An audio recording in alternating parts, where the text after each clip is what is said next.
wanted to remind you of this one thing today. Be careful who you allow into your physical experience.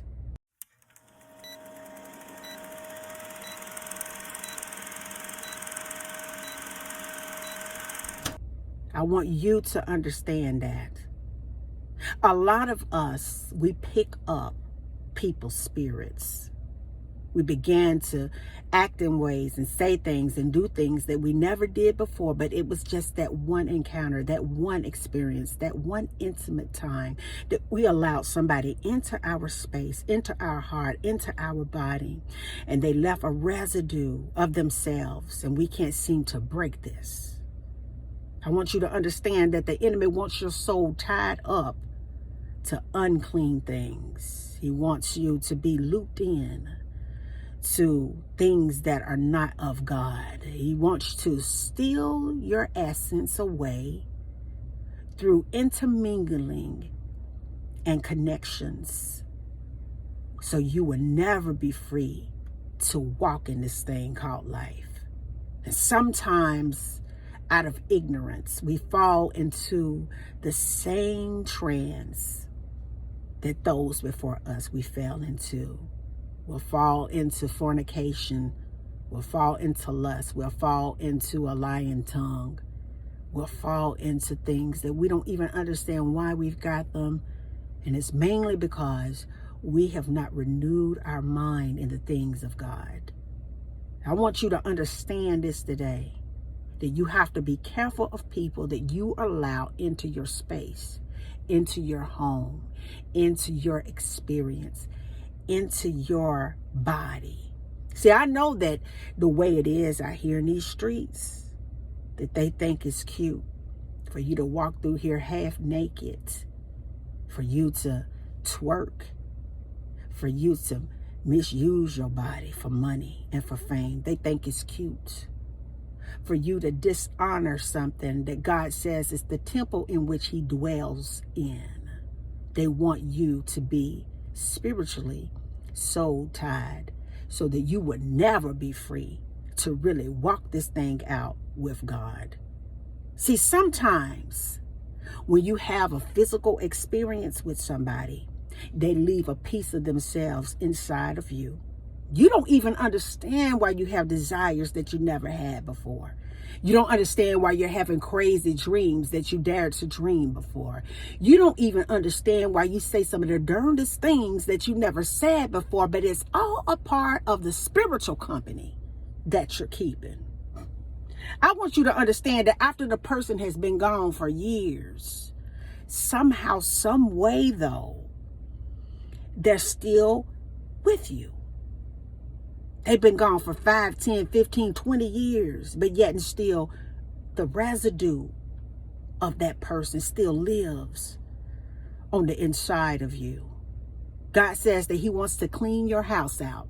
He wants to make you whole. He wants to transmute spirits that has been controlling you for a very, very, very long time. He wants to make you over. He wants to give you the mind of God. He wants to give you the mind of Jesus. He wants to clean you completely up so that you can have a chance to be free. God wants your soul untied to unclean things so that it can be open to receive the essence of God. And for so many years, we've been misused. We've been seduced by so many things on the outside of us. And we don't even understand that it has been a spiritual transfer of power from a dark world on the inside of us. And we wonder why we can't get breakthroughs. We wonder why we can't get our prayers through. We wonder why no matter how much we fast, we can't seem to connect with God, because God needs to clean you completely up on the inside first. You cannot expect, God wanted me to share this today, to be delivered if you continue to entertain the same things. You can't expect to be delivered from alcohol if you continue to drink it, even on occasions.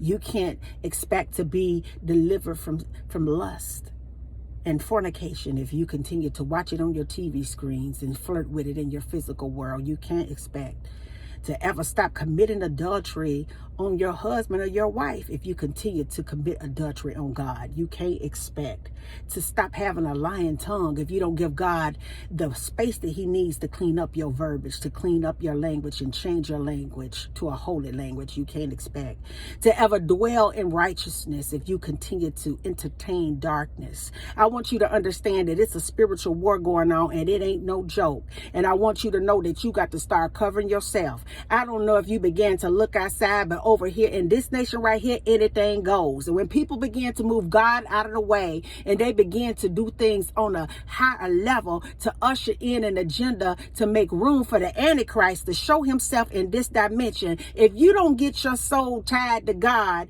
and untie your soul to those dark deities that have been controlling your life forever, you will be a lost cause and you will never make it to the kingdom of heaven. Because see, I ain't playing because God ain't playing and the devil ain't playing neither. It's time for us to stand up as the children of the Most High and tell the truth and stop trying to romanticize God's word and just strike it hot, because the devil ain't playing, because he wants God's spot in your life so that you will continue to suffer, so that you will continue to be broken, so that you can continue to be confused, so you can continue to be misused, so that you can continue to have your soul tied to something that you don't even understand how you're going to be able to break this off of your life.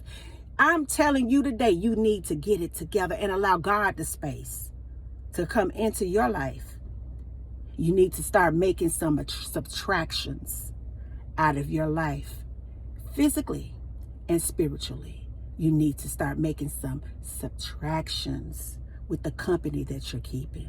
You need to start moving things out of your life and replacing those things with the word of God, with the Spirit of God, with prayer, with meditating on the word of God, with fasting, with praising, with thanksgiving, with gratitude, with love. You need to start pulling out darkness and planting light in your whole being so that you can begin to experience what you're supposed to experience. Because I tell you the truth, this world is going to hell in a handbasket. You need to learn to cover yourself. And until the next video, guys, peace, because I still be believing in you. Bye now.